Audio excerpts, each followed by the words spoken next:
Well, right back at it again, exactly from where we were. Let's not waste time. Let's kick it off with little Termite Boy. Woohoo!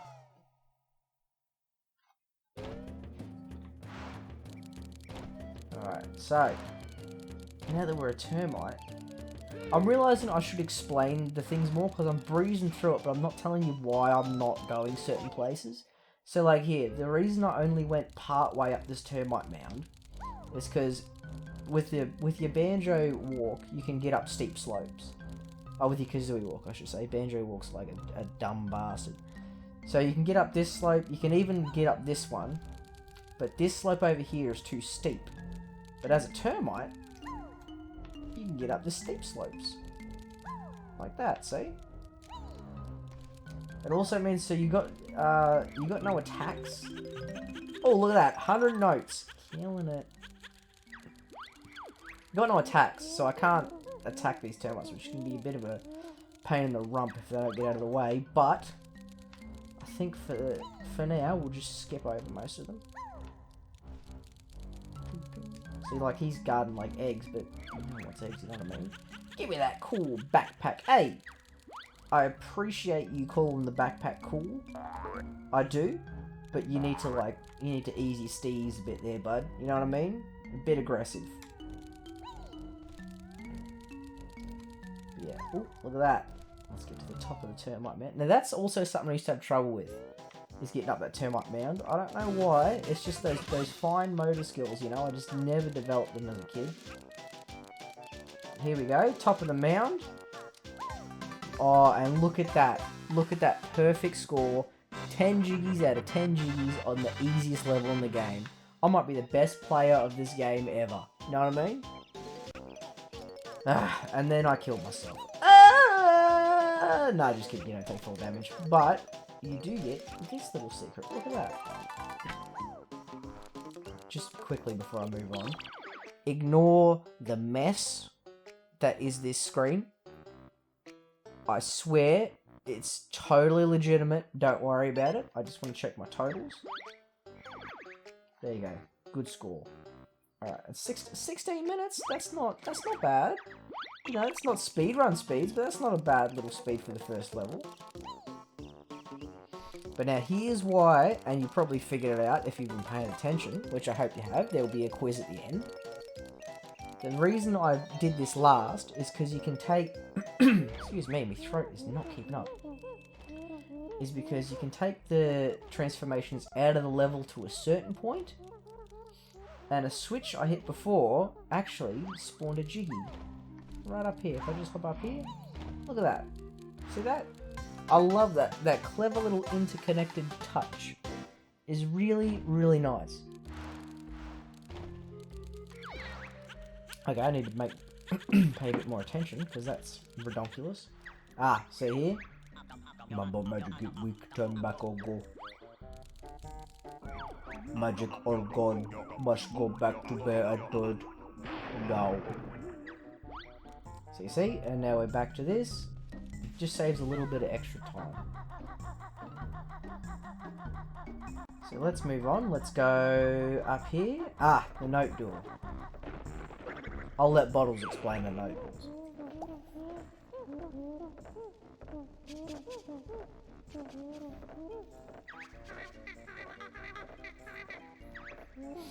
It's not that simple to open it. You must collect the musical notes from the worlds. M-A-U-D.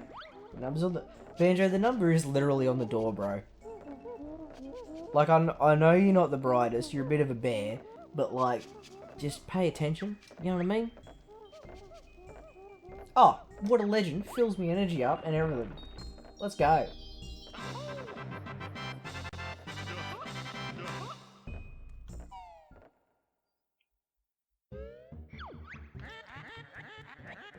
Okay, now this is probably one of the most useless parts of the games.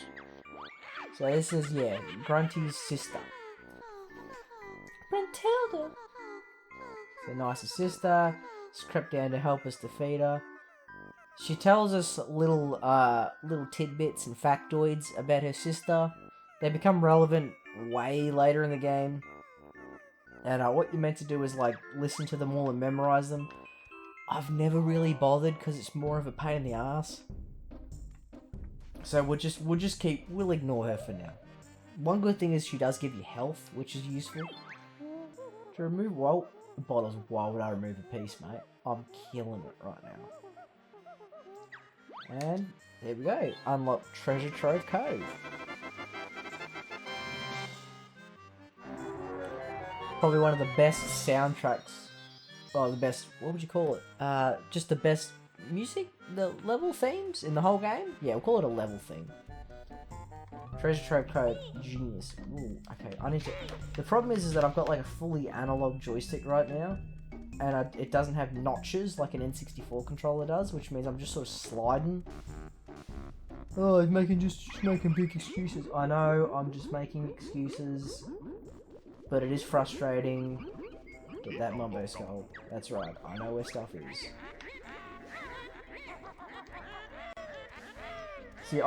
See, again, I'm not explaining things. So the cauldrons are hella useful later on. Right now they're not, because you hop into them and they just pop you back out. Later on, they provide shortcuts, which gets you from one part of the world to another. But we'll explain that later when it actually happens, eh? I gotta say, for such an old game, Grunty's Lair is probably one of my favourite hub worlds ever. Because it's huge and sprawling, but you never feel lost. And it flows so well from theme to theme.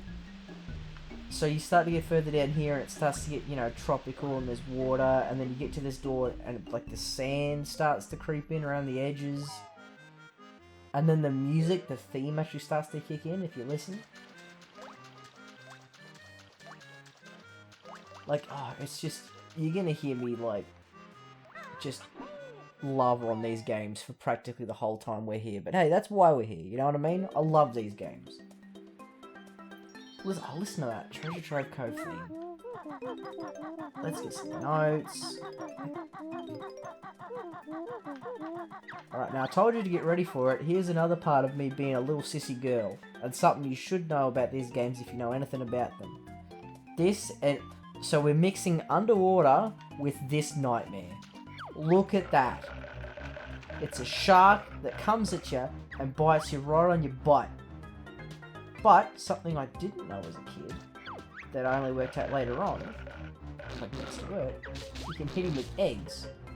Now, his health doesn't like regen every time he goes away, so you can just kill him. Look at that. Now, how much easier is that? Something I wish I knew when I was a little kid. Oh, we also got crayons. But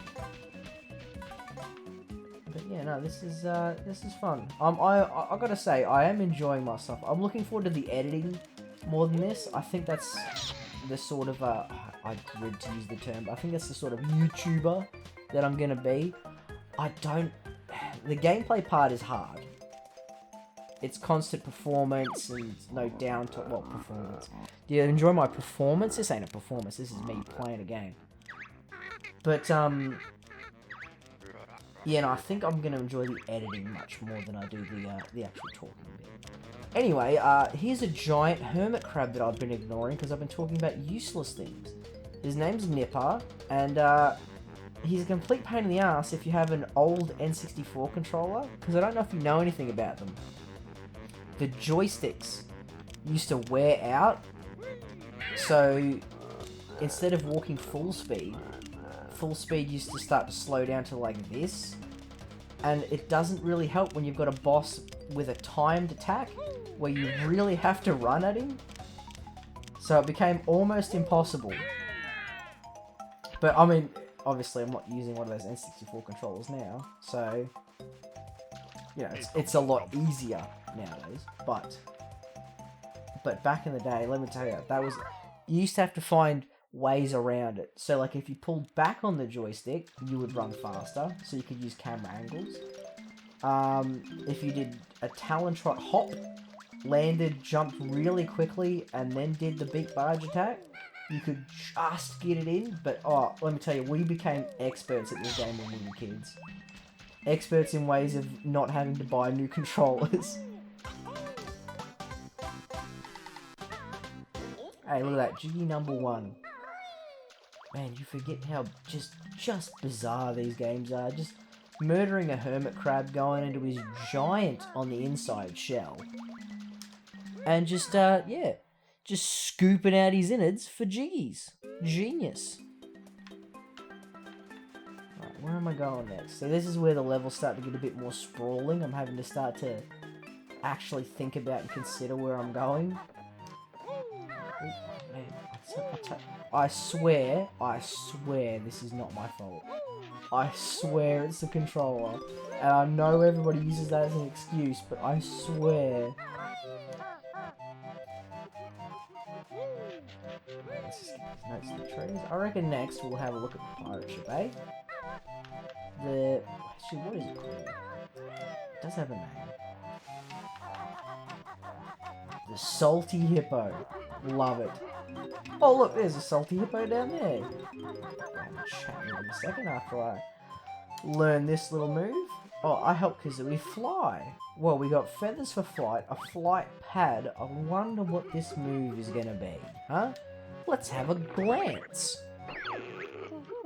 This is your big chance, Sugar Legs. It's time for you to fly. Simple enough even for you. Just stand on a flying disc and press A. Use 25 red feathers. Well, I know you told me to just fly, but before I do that, I'm just gonna... Oh, I was sort of hoping to get all the notes there, bud. I'm just gonna talk to this salty little hippo. Captain Blubber, they lost me treasure when me ship crashed. We'll go find it then, blubberguts. But I can't swim. Can you help it, old sea dog? Sure, we'll find for you. Bro, your gold is literally on your own ship. You're crying about gold that you literally have on deck. You know what I mean? What sort of pirate are you, bro? Alright, oh man, these controls are a little awkward.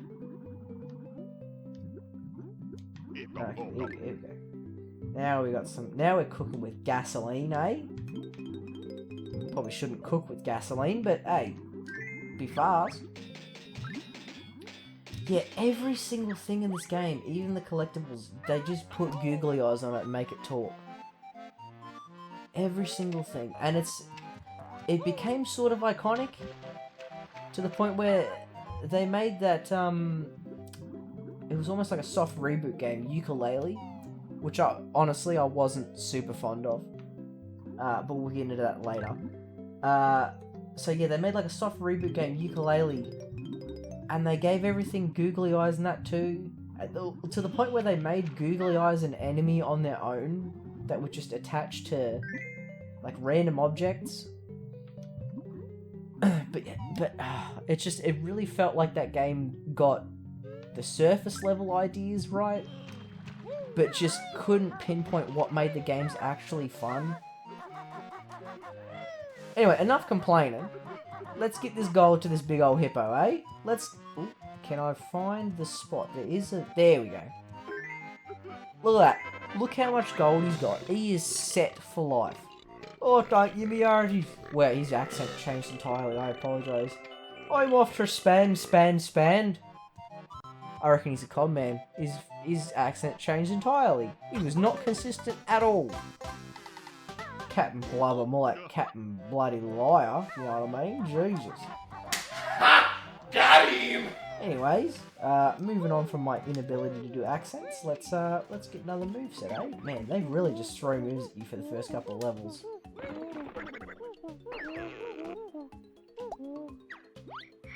we go. You reach new heights with my shock jump spring. Says Kazooie, my legs are tired. Don't worry, the turkey does all the work, so we stand on a shock jump disc, then press and hold A. Hey, you got all the moves here though. I do appreciate that they like give you a little, it's almost like a tutorial area right next to all the moves. Like, hey, here's a move, now here's a little area for you to just fiddle around with it for a bit. Like, obviously, platformers aren't a big thing anymore, so the movesets and things aren't really a big thing anymore. But I would appreciate a little bit more of this consideration in games these days, if you get what I mean. A little bit more, you know, teaching you things, easing you into things. Because I feel like, and this is just me being like, oh, games nowadays, but like, games, whoa, okay, that was karma. But like, it's just games nowadays don't really seem to want to teach you things. They're just sort of, oh, here's 8 million movesets, and you know, you can work them out on your own. And it's just, I'm gonna stop complaining because I don't want to turn into that. I don't want to be that guy on YouTube that just complains about everything all the time. Here we go. Look at us blasting.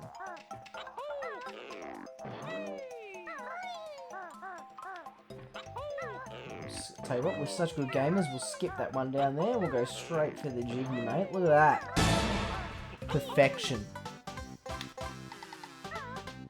Well, I think a jiggy is as good as any note to land on for the end of an episode. We're not keeping pace with what I thought. But you know what? That's probably because my estimations were a bit overzealous. But I think we're doing well. We're doing well. We're cruising through the game. So I reckon we'll end this one here, and I will see you guys, hopefully, in the next one. Catch you guys. Whoa, now I know you guys didn't think I forgot about our ranking system, eh?